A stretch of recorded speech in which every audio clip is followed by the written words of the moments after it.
All right, so one of the most important parts of maintaining your HVAC system is changing your furnace filter. There is a lot of things that can happen if you aren't doing this regularly.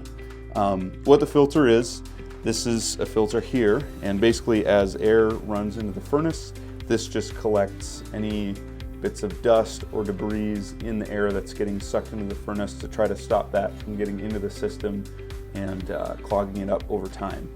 But over time, the filter itself gets so clogged that air won't really make it through anymore. And that's where you can have a furnace shut down. That's where you can have lower airflow through the house because not enough air is making it through the filter. It can also cause excess wear and tear on the internal parts of the furnace because now they're having to work harder to get the air to move through the house. So every HVAC company will tell you, change your furnace filter once a month.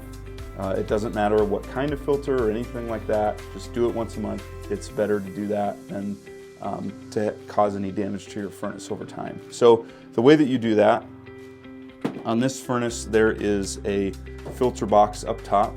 So we undo this latch, open that, and then this is the old dirty filter here. So obviously we don't want to use this anymore because it's pretty clogged.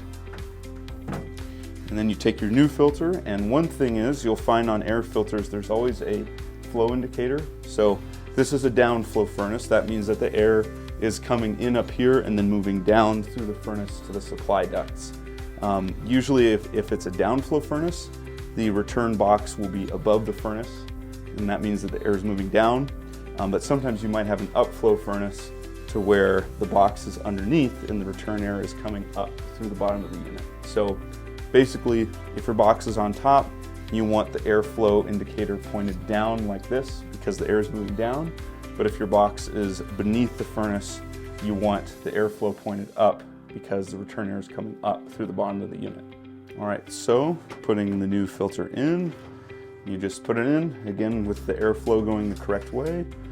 Shut the furnace, close the latch. Now we have a nice clean new filter. That will be good until we have to change it again next month.